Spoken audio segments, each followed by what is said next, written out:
Robert Procop, there you are. It's the new happy hour, the Gray Hour. I'm Nacole Gray, Director of Marketing for Vera. Obviously, we know one another, but we have an audience joining us.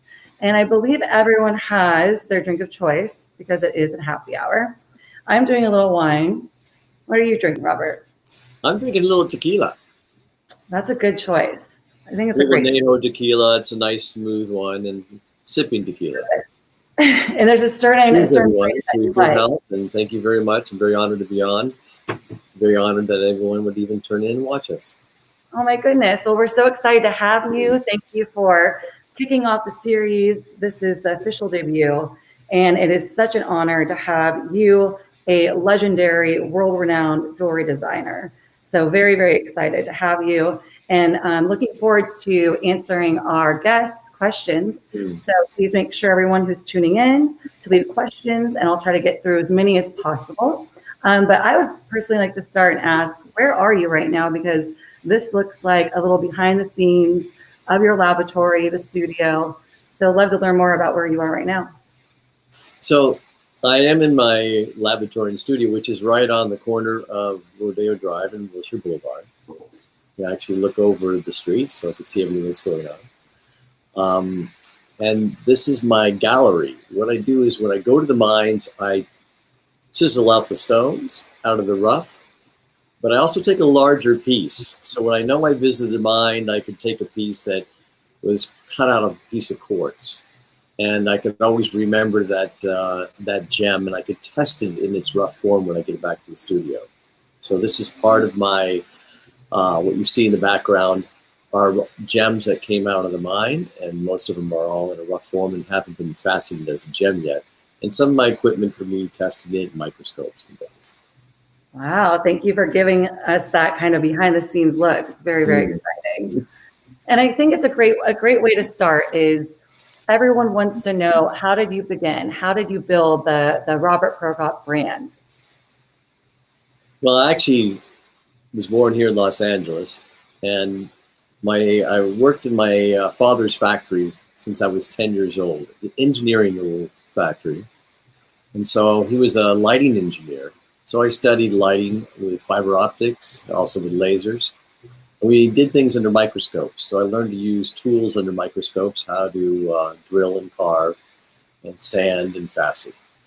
From there, when I was 16, I worked in a pawn shop. My brother-in-law said, "You're never going to make enough money getting a nice car working for your father, so come work in a pawn shop to make a little more money." And I did. I got enough money so I could buy a car at 16. And I learned how to take stones out of the mountings, and then the broken stones I would take downtown, how to facet them as diamonds. So I started buying, selling diamonds, started buying, selling broken stones from pawnbrokers and secondhand dealers. And that's how I worked my way through university, and then made enough money to get my own store when I got out of university at 22. And your first store was on Rodeo Drive. Yes. So cool. Very, very inspiring. And I was taught by a lot of great masters. Gabby Tokosky later on taught me how to cut diamonds. He cut the largest diamond in the world. And a gentleman from Bogota, a master, Adolfo, taught me how to cut emeralds. So I had some great mentors along the way to teach me how to cut and identify.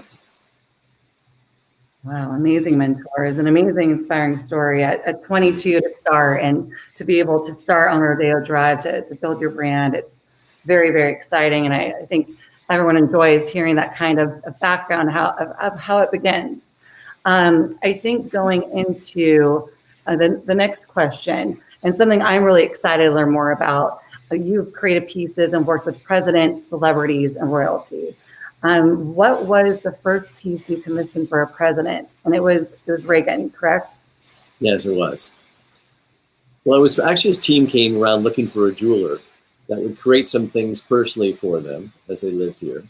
And also they had two different commissions they were looking for. One was she had Just Say No campaign, and they wanted to make pins for all their top donors that would support it. And mostly people in the Hollywood industry that were trying to take the drugs out of the films. And the other one was a 21st Century Club. which was people that were supporting all their causes. So I made 2 different kind of pins that were made in multiples as a first commission. It's amazing. Very, very cool. Very exciting. I see another question coming in from a guest, and they would like to know, they said that you served Her Majesty, and what was that like? Well, I was actually taking over a company called Asprey and Gerard in London in 1999, and it was a crown jeweler to Her Majesty Queen Elizabeth. So to be the chief executive, I'd have to have her blessing, and also we clean the crown jewels. So it was very, I was very honored. I was the first foreigner to be ever in that position. And we would make, restyle some of her jewels and clean them and repair them. But one of the greatest honors was being able to be in the Tower of London and cleaning the crown jewels. We even got to take the largest white diamond in the world out of the scepter and clean it. So it was a great honor. Very much so. Very, very exciting to know. And I'm seeing more coming through. So definitely some exciting questions in the pipeline. This one is, you and Angelina Jolie have collaborated and created your collection. How did that collaboration start? Well, when they had that company in 2000, I basically was in financial trouble. So I wanted to get some attention. So I came back to Los Angeles, Hollywood, called a few favors, and what could I do to get it on some of the nominees, the women, so they could wear some jewelry. I ended up getting on, I think, 14 different nominees and hosts, so I got some attention for the company. And 2 of the girls were Angelina Jolie, which she wore a bracelet and she won for Best Supporting Actress. And then I think most of the women that were a hostess all wore it. So I was very fortunate and thought I was a lucky charm. And Angelina and I became friends after that. I made some pieces. Then she wanted to do a collection. She had an idea to do a collection for her kids and the money to go to charity. After we did that collection, we thought, well, let's do something that she wears. So we created her style, her colors, the shapes, what she likes, and we created Style of Jolie. She's very creative, and it's one of her other disciplines. And we gave 100% of the money to build schools in conflict areas. Wow, that's beautiful. And I think just discussing with you before, there's some pieces that were her favorite or gems. What was that? Which one inspired her most? She loves emeralds. So we've done emeralds. We've also done citrine and green beryl. With emeralds, she loves this nice deep green color. So we looked to the mines and I'll show you a nice little big emerald. This is a big emerald that comes out of the mine. So the emerald comes out like this. You can see it has a lot of white striations, and even though this is about 500 carats, we're not going to get too much fine emerald out of it. And so we might get an emerald that's about a size of about a 6 carat after all that. And then when it comes out, it hopefully looks like this. Oh, it's beautiful. This is part of the next collection. She also likes this light colored green, so we use a green beryl, and we had donated to us this very large 360 carat green beryl. So green beryl is from the same stone as an aquamarine and an emerald. The species is green. I'll show you this. It's 300. So this is mounted now in her style. Wow. It's 360 carats. And if you can't use it around your neck, you could, tow your boat in the marina with it. It's pretty large. I love that one. My new statement necklace. Perfect. Yes. We also had a piece that we use citrine. She loves yellow, so I took together yellow sapphire, yellow diamonds, yellow citrine. So pick out which color you like. And she picked out this beautiful honey color citrine. And I said, well, you picked out probably the least inexpensive on the table. And she says, oh, that's perfect. It'll be more accessible now. And the Smithsonian Institute, the curator, Dr. Jeffrey Post, came along and said, I really would like to necklace you made in citrine. And it was 161 karat, very similar to the green barrel ones. And so they said, we'd love to acquire it. So Angelina and I are very honored. It's in the high value room at the Smithsonian Institute in Washington, D.C. Wow. So you can see the piece. It is there now as we speak. Yeah. I see some more questions, Robert. So I want to make sure we're getting through and ensuring that our audience can get live questions to you. So let's see. What is one of the most significant pieces that you've created for your clients or your personal favorite piece? That's a great question. I mean, I've been honored with a couple of royal appointments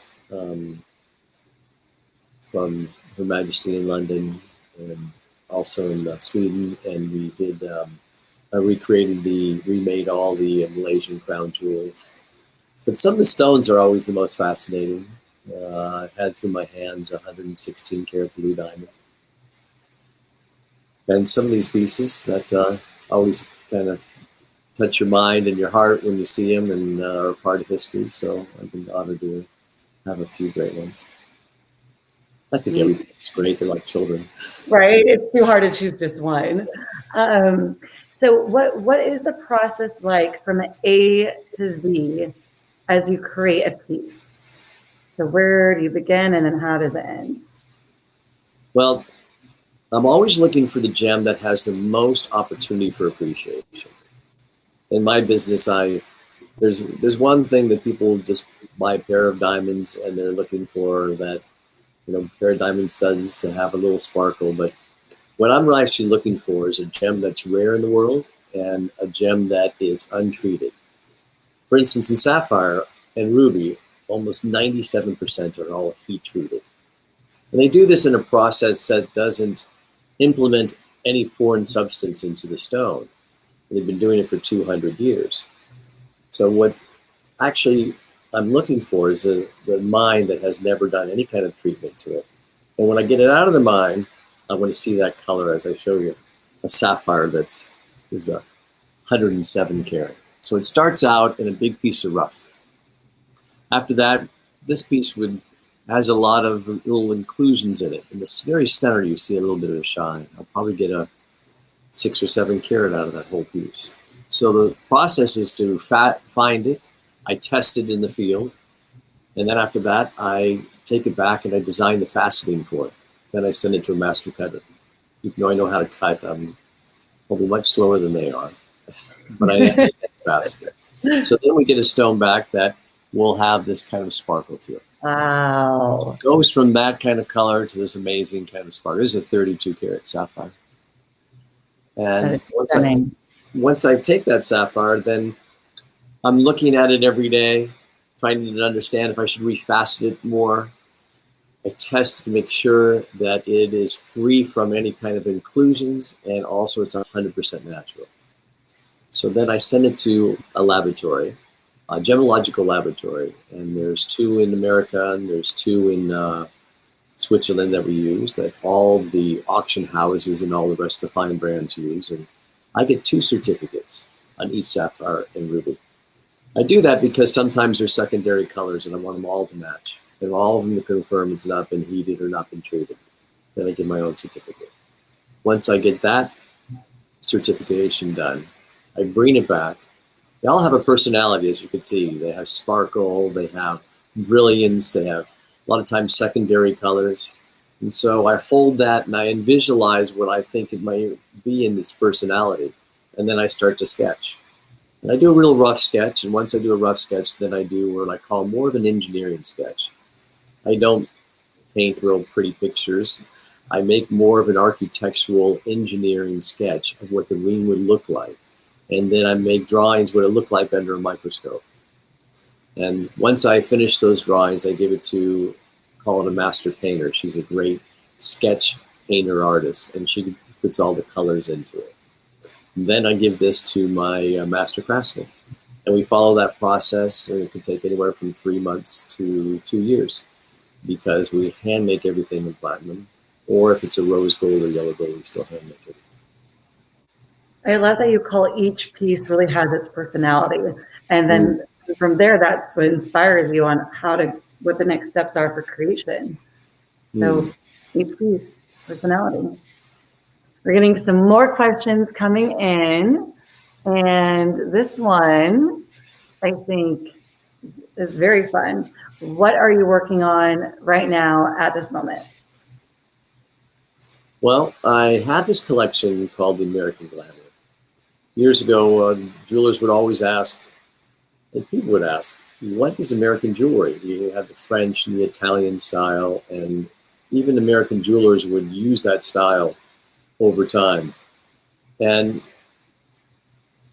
not until about the 40s and the 50s that jewelers in America start to use different prong setting and different coloring. And so they would mix different groups. They would make an emerald with a sapphire in the same collection. So in the 1950s, late 50s, it's the first time the Academy Awards came on. And it was a part of that whole air of Sinatra in a nightclub, or supper club, as they would call it. And they would make these bigger and bolder jewels. So this is a mix of two different colors. We call this American Glamour. I'll kind of give you an idea. Wow. I love that combination. Now, if I can, maybe put it on your wrist here. I'm not sure. I would love. Yeah, love to try that on. There. Okay. Oh, I'll move it over here. Okay, let me put it on that wrist. And look at that. The tricky part is going to get it back. You're not going to get this back. I'm keeping this.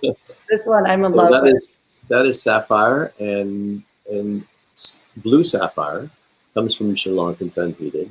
And then the next one that's with it is also Tsavorite. Tsavorite comes from east part of Africa. And it's a little bit brighter than emerald in small sizes, so I use this to have that brilliance. Stunning. Yeah.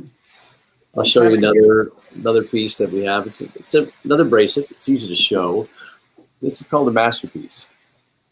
That is a masterpiece. And so when I was with my craftsmen, we were all trying to say, what can we make that we don't think other craftsmen can make today? We cut every stone that's natural and every stone that's flawless and actually very thin. We use different color golds for each stone. You can see in the back, everything is azured out. So we make this piece, and each one is one of a kind. We call it masterpiece. We make rings and bracelets, and we sign each piece. And in this, when we make the piece, we put a serial number on it, and we call it a creation number. And we put extra pieces from mine, where the pink sapphires come from, the diamonds come from, and the blue sapphire. And it goes into a time capsule. And so if 2 years from now someone ever loses a piece out of the stone, out of the ring, out of the bracelet, or if 100 years from now it goes in a time capsule, so they can be replaced with exactly the same material that came out of the mine. I mean, I think I'm keeping this bracelet. I have another one too. Let me show you. Yeah. This is a piece that's going to go in the Natural History Museum in Los Angeles next month. This is a green-yellow beryl. And you can see it's two different colors in the center. It's 127 carats. Wow. Got all the stones around it. And everything we do, I even finish off the back. I always put the stones in the back and on the side. Just to to make, and it's a rare stone. We have several certificates on it. Let me see if I can show it. I'm not sure if you could see this properly or not. Oh yeah, definitely. Now I have a collection that comes out, and these are stones that have never been faceted. It's exactly how it came out of the ground. And I wanted to hold the stone as it came out of its naturally. So this is a tourmaline. Wow. Very unusual bluish green tourmaline. You can see how long it is compared to my head. That is gorgeous. So this collection is called the kryptonite because I wanted to hold it like that, the romantic thing of Superman having a kryptonite. Yes. And so on each side of it, it is held by a capture of platinum. There's no prongs in it, and it's held together. And we always say, you know, woman wears it and takes us men to our knees. She's wearing the kryptonite. Oh, I love that. That's great. I love the storytelling. Any more pieces you want to show us? This is another one from same collection. So here's an aquam ring. It's never been, it's just how it came out of the ground. And it sits inside of its own capsule. Very unusual. I love all the shapes. Different. It's so unique, so different. So we're just coming out with a new collection this next week. I don't have any kind of time period where I'm making things every day. It's how we find them out of the mind. So every week we have a few new pieces. We try to, it's during our trade where we sell, all of our trade we sell to other jewelers around the world. And it's usually during this time, the first week in end of June and July, that they buy pieces for the rest of the year. Wow. It looks like we're getting a few more questions, Robert, and I want to make sure we're good on time and pacing.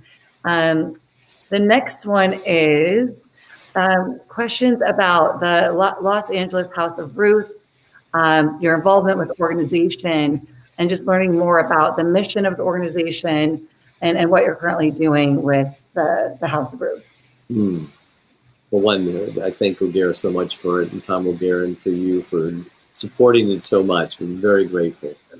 When I was a kid growing up here in Los Angeles and in high school, they'd take us to, you know, the soup kitchens. And I'd always had a heart to see the homeless on the street, how we, you know, we were privileged and how we had everything in our lives. And so I would go and work at different facilities. And my money I saved up in high school and then I made money in college, we'd go and help paint a shelter. First one I had was in the Crenshaw area called Culpeppers. And then I found this one called House of Ruth, and they had one house with 4 bedrooms. And so they needed a little help fixing it up, and I helped fix it up. And over the last 28 years, as I made a little more money, we bought the house next door, and now we bought 15 since then. Wow. So there's 16 shelters.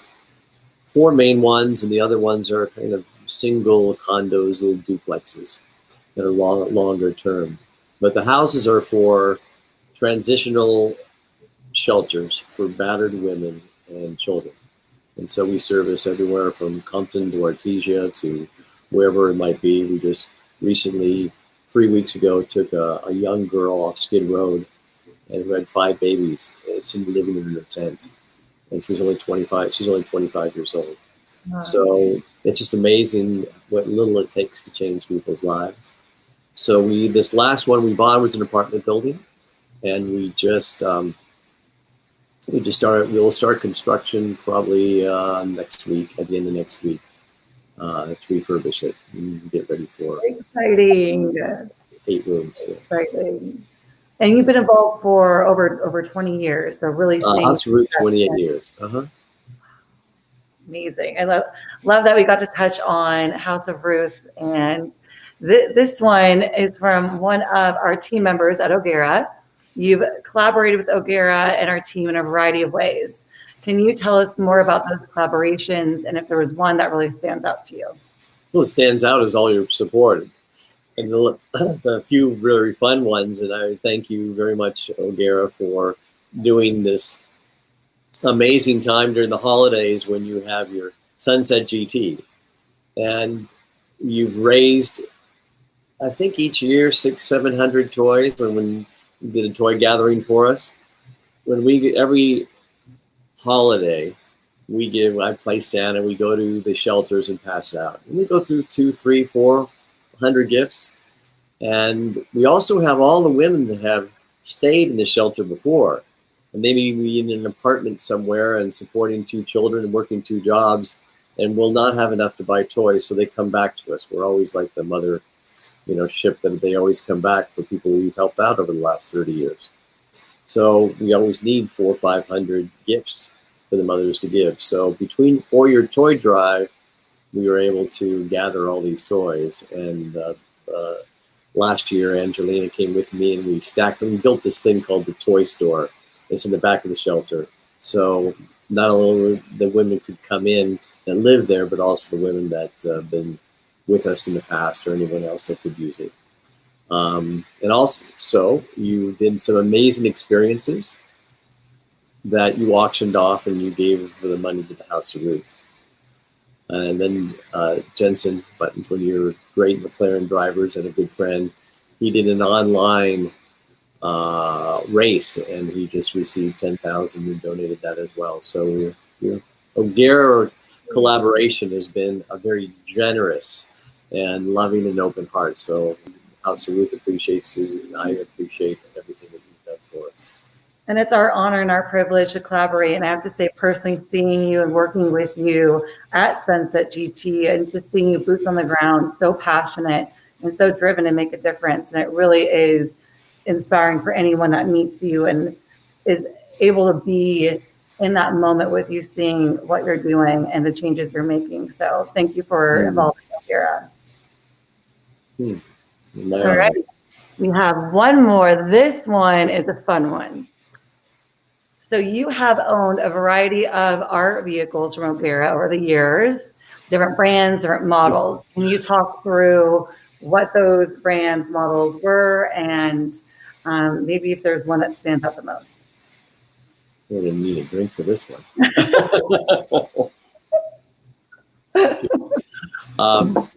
First one I got from O'Gara was a Bentley, and I got a GT 12-cylinder. I just loved that heaviness of the car, and it was fast and smooth on the road. And then it was the Wraith, Rolls-Royce Wraith. It first came out in 2014. Two-tone Wraith.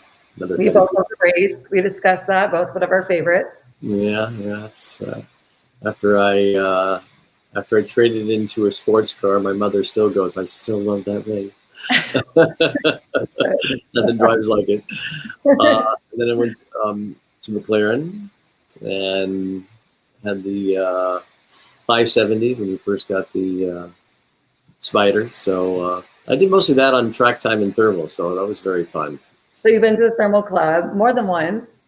8 times, maybe. Yeah. That's good. That's the place to go. It's the best place to experience. Amazing experience. Experience. And this last one is I got a Euros, Lamborghini. And so, I know we need to share with the audience what happened during the first 24 hours with your Lamborghini Urus SUV. I'll have to send you the video. I took it out in the desert, and I took it on this dirt racetrack, and it had a jump, and I took it up off the jump and right into the mud. I bought the sports or the off-road package with it. I think that's what it was for. You're supposed to drive. Tom, and he says, "I don't think anyone's taking it quite on the dirt like that yet." I feel like we have to share that little snippet of the video to the thank you email for everyone who joins, so they get a little insight to how fun that drive was. All right, so we have another one coming through from one of our viewers. This one's fun. This is a good one. If you could design the ultimate car, what would it look like? And I want to add to that and say, which brand would you want to design? You know, when I was a kid, they always told us in the 80s or 70s that cars would fly by the time of year 2000. So I always had this envision, why aren't cars flying yet? You have the technology with the drones. So when you see McLaren, it looks like it's going to fly. So it would have to be McLaren. I probably need a few more wings on it, like a Sienna. And I probably would have it in, volcano, candy apple red. And it would need to fly. Sky is the limit. Let's set a meeting with Tom O'Gara, and then we'll create this masterpiece. We'll create a flying. And Tom was kind enough when he came up with the GT McLaren, asked me if I do the colorways and designing the exterior and the interior on 2 of the GTs that he had. So yes, you did that too. What was the color spec, and what was that combination like?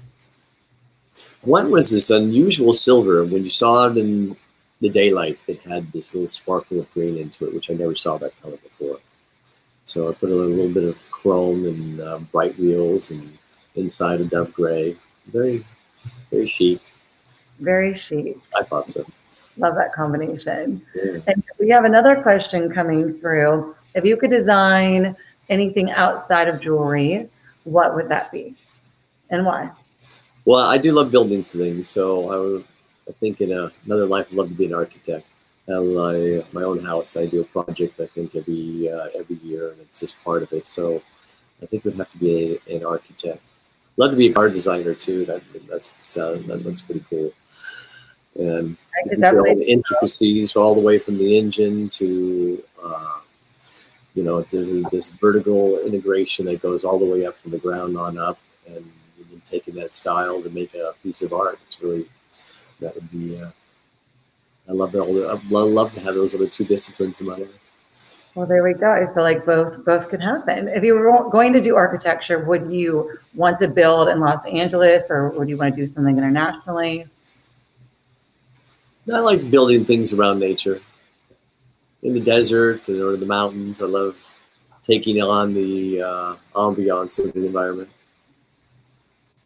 I love that. historical homes and historical buildings. And we have another great question. This one's a little bit more personal, to understand you, who you are, what makes you tick, which still ties in and applies to what you do in design. What are some of your other passions or hobbies? Well, I love to ski, love to be in the warm water and surf, which I don't do too often in Los Angeles anymore. And I love to build. I do have a little dirt track out in the desert, so I go out there and do some four-wheeling quite often, and love the whole astronomy, and go out there and look at the stars and the moon and spend the night out in the desert. So that's a great passion for space and how we got to the moon and what's coming next with NASA. One of my passions. You said NASA is one of your passions. Yes. Oh, well, we're gonna go to the moon in 2024. So I'm trying to think of the timeline when we're going to get those commercial flights up there. So hopefully in 6 or 7 years, I'll be able to get there to lunch. And that will inspire your next collection. Actually, I do have a couple of those things coming in next year. Oh, maybe we'll be lucky enough to have a sneak peek. I have a few more coming in, and I want to make sure I don't leave anyone out. This one is, what is your favorite gem that you enjoy working with? If you can only choose one, this is probably a little tricky, but if there's only one gem that you could continue to work with, what would it be? Well, that's a hard one because I love emerald, I love sapphire and ruby. Sapphire and ruby are exactly the same stone. What I like about sapphire, it comes in every color of the rainbow. If it's red, it's called a ruby. So basically a ruby is a red sapphire. So I love sapphire because I have so many different colors, so I can mix all those colors together. So I'll mix, a yellow sapphire with pink and blue sapphires. And they'll all be natural colors. Emerald I love, but in emerald we're always looking for this nice, lively green color. So every place it comes in the world, we're always looking for a particular color. So if it had to be one, I'd like to have all the colors. All the colors. So it'd have to be sapphire. And those are the two that appreciate the most. They appreciate more than diamonds. They appreciate more than materials. And they'll probably appreciate more than most of our artwork or anything else over the next, 50 years, as long as I could possibly imagine. Good to know. That's exciting insight. This one's fun. What is the largest diamond that you've ever had the pleasure of cutting? I didn't hand cut it myself, but I did acquire and had it faceted. It was 160 karat pear shape. This one just came in. What is a collaboration you love to make happen but haven't yet? That's a good question. Well, I think O'Gara hiring me on as a supercar designer would be an amazing collaboration, and I'll diamond out the steering wheel. And I would love to drive that. Maybe a I Rolls actually, Royce to be specific. I'm sorry. A Rolls I Royce. actually never was looking, collaborations that were all done with friends that had such a passion for it. So I designed things with Angelina in this collection, and also Brooke Shields is a very long time friend. We've known each other for over 35 years. We have a collection together, and we're constantly designing new pieces. And now that collection, the proceeds are now going to House of Ruth as well. Oh, And one of the things I really was excited about is designing something with Angelina's daughter, Zahara. She's a very talented young girl, and from Ethiopia. So I've been looking at the mines in Ethiopia.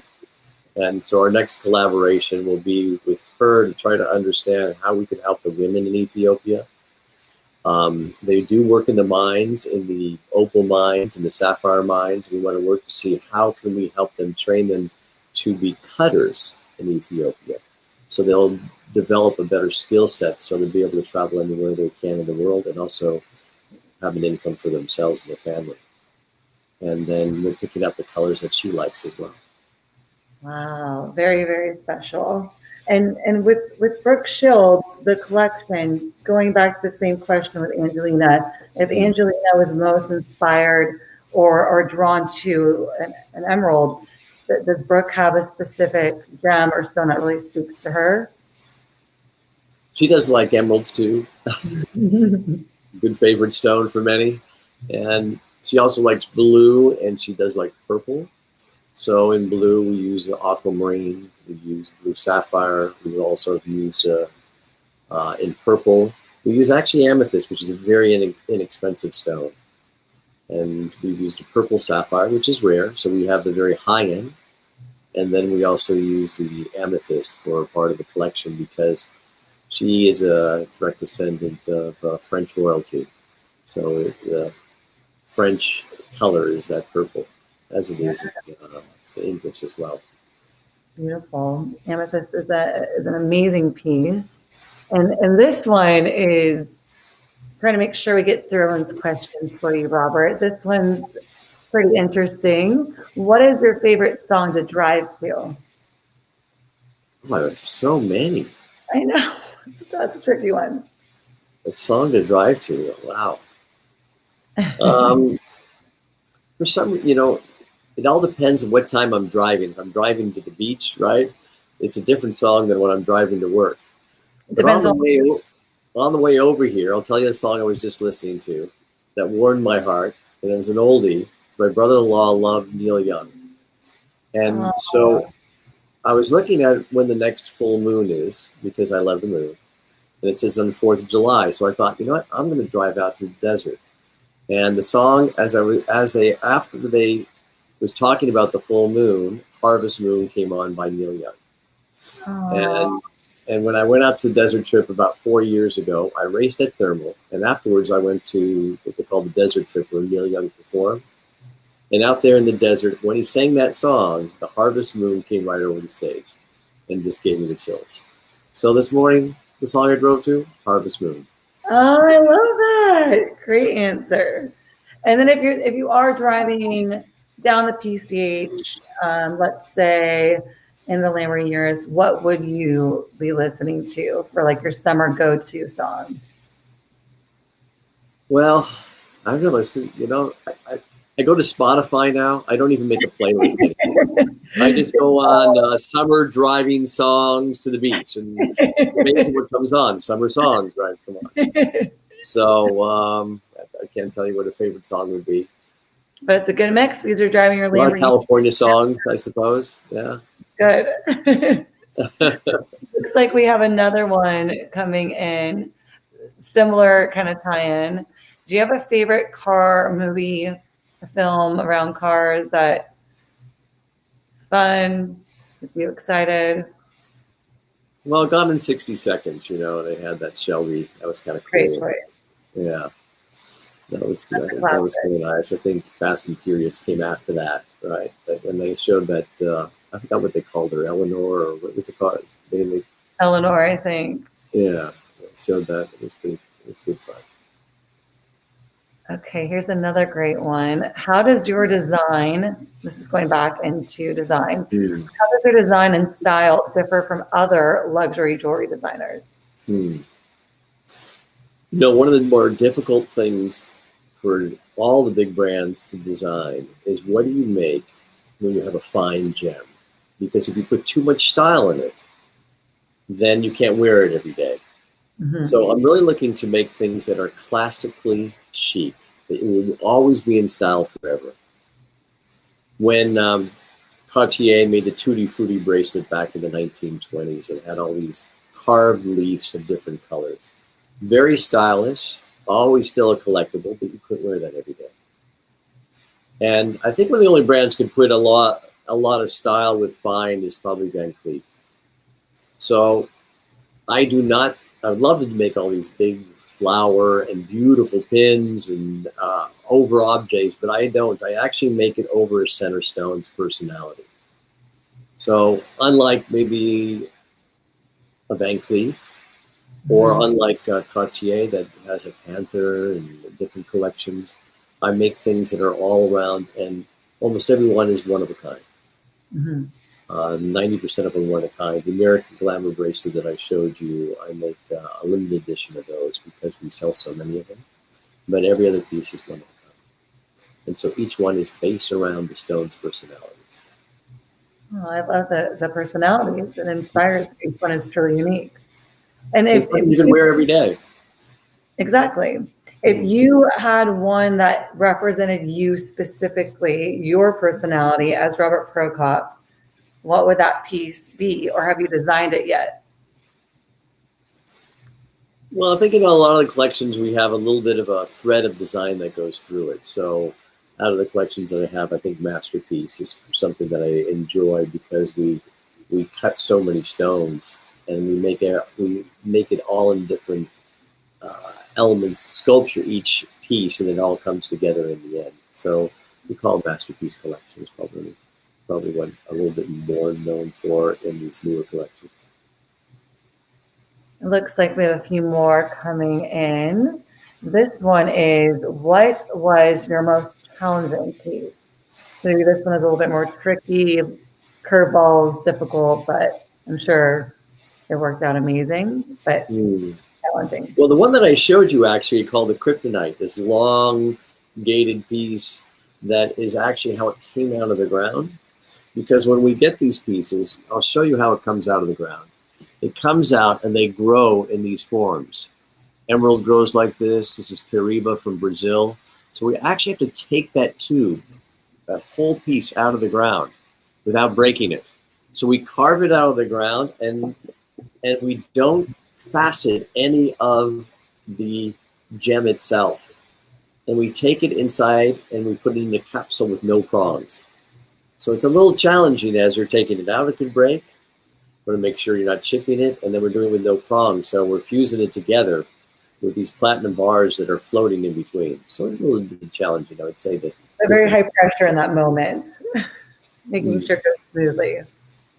It'd be nice, relaxed when you set that stone. Yeah. Or tequila. Or tequila. Tequila comes in. Let's see what this one is. Looks like we have a few great ones. This one's fun. What are some of the things found in nature that inspires your designs? Nature. Well, I do have, what I do every morning, I get to watch the sunrise every morning. And I'm up in a tree house I built. Oh. And I have birds that come, they sing every morning at sunrise. And so I'd say that's probably the thing that keeps me most, not only calms me down and also inspires me of just hearing sounds that are natural. And because when I look at the gems, they're like birds. You'll see a beautiful bird that has like a different colored beak or a shiny green stomach, and you just go, how has God created all these amazing colors? And so when I look into the world and I see these true treasures, they're only in small different regions around the world. So it always reminds me of the rare treasures that we have, and I have the opportunity to create it. So birds always inspire me in the morning. I get to hear the song. I get to hear, they come around the treehouse. I can see all the colors of all the greenery of different colored trees. I think of emeralds. And it's beautiful to give yourself that time each day to really set the intention for the day by being present, being grounded, and being inspired by something that's just neat. It's in nature. It's natural. So that's going to translate into what you create in your pieces. All right. Looks like we have a few more. I want to make sure I try to cover all of these.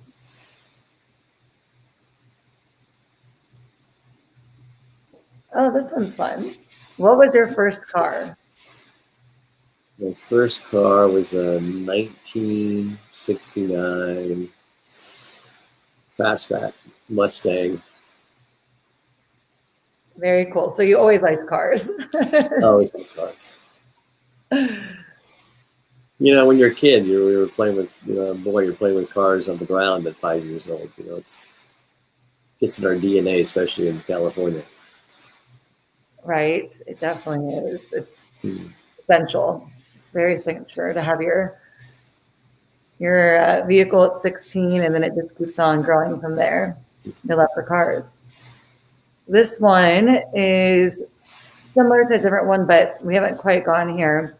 What is a project that maybe you started but hasn't come to the full end product yet? Maybe it's something that's kind of on the peripheral idea, anything like that you haven't quite fully went 120% into yet. One of the in the gem business, or I wonder if they're referring to the gem business or just myself, project as general. I'll tell you both. in the gem business, as you mentioned before, it's the stars, it's the moon, it's the planets. So I'm starting a little collection, just trying to see how I do it where I'm not duplicating something that looks like how do I say, a souvenir. I want something that represents what the planet represents, what a bracelet might feel like that's a part of that beauty. So that collection, I'm playing around with a little bit in designs, and I'm fascinating some stones. And I'll get there. It's all about that, the personality of the stone has to meet the star. Yes, exactly. And then it aligns. Yes. Looks like we have a few more here. This one is, have you done any watch collaborations? I haven't. Is that something you'd like to do or explore, interested in? I like watches. I've collected a few watches. I always believe the real fine watch is the master watchmaker who has been making it, whether it's for 50 years or 400 years. That is what, those are the masters. So for me to do a collaboration would just end up being designed and jeweled. And I have jeweled a few watches, but it was nothing that was really a collaboration. It was more of a commission. But I think a collaboration, it's not something for me to be a part of. I do respect all these amazing brands that, like Patek Philippe, that have made these watches for hundreds of years, or at least 200 years, and they are really technically amazing. And I'm not a master watchmaker. Great answer. And this one is a little bit more personal. It is, if you could do an international or bi-coastal mix of where you live and where you operate, would you ever do that? Or do you prefer being based Beverly Hills, California, and of course traveling, but is this your home base, or would you ever leave? You know, I'm a California kid, so I wake up, I need to see the sun. I lived in London twice. I was in New York for a bit in between while I had the company. and also in Paris, which are amazing cities. If I had a choice where else to live, I always do want to somewhere I could see a little bit of the sun. You know, Italy has the same climate as us, and they have great food. South of France, I think if I had another house I could live on the other side of the world there, that would be two great places for me to be. I feel very, very similar. I appreciate other cities, New York, Paris, but I think just growing up in Southern California, it's too hard to leave this home and just feeling That's how. inspired to be here. This one is more about your lifestyle, Robert. If you had to choose your best restaurant, like what do you do after leaving your studio, the laboratory? Where do you go to have a great dinner, your great happy hour? What's the spot that you think is the You coolest? know, before this whole shutdown, I was going out 8 nights a week. So to ask me your favorite restaurant, that's a little tough one. I do love sushi. I love, you know, I have so many different favorites. It's hard to say. And then of course, shut down now. I've been barbecuing, you know, lunch and dinner for 2.5 months straight. I'm so happy to be out. I was at Nobu at Malibu last night. That was fantastic. Exciting to get I love to be outside. So I love that the fact that all these restaurants are doing patios. Even to go to the Sunset Tower, they have an outdoor patio there, yeah, especially in the summer. And so I enjoy all these restaurants that are kind of our very iconic. You go to the Ivy for brunch. I'm yes. just a California kid that likes to be outside and eat outside. And now I really like the fact I get to be served again. That's a really great pleasure. Right. Right. And then there's still this is the way to have a happy hour. So for the ones who aren't fully ready to venture out, there's still options and Yeah, come ways. on over. We'll have a little bit of tequila. Exactly. So I think going into an overview of everything from how you built your brand, what you're doing with charity, what makes you tick on a personal level, I would love to be able to make sure we let any of our viewers know if someone's interested in visiting the studio and viewing your special treasures, how can our clients find you? Hmm. Well, our studio is right in the center of town here, and it's not a store. You go through security. I sell to the trade. I sell to other wholesalers, and I sell to stores. But O'Gara being the family, I love to have it open up to the family, and we could have you could post our phone number and our email. I think we have that information to you, Yeah. and we'll make a little private tour. It's a small area of. But more are welcome. We have a full-time nurse on stage. We all get tested every day, and because it is a laboratory, it's extremely clean already. And we don't take a lot of people in here, but we can take a couple of people at a time. And we show them an experience of how I take the stones out of the mine, how we test them, how we facet them, and then how we do design. So they go through the whole process. So it'd be an honor to have anyone from the O'Gara family come and then Gary clients come and visit us. And all I have to do is just email and we'll come up with a day together.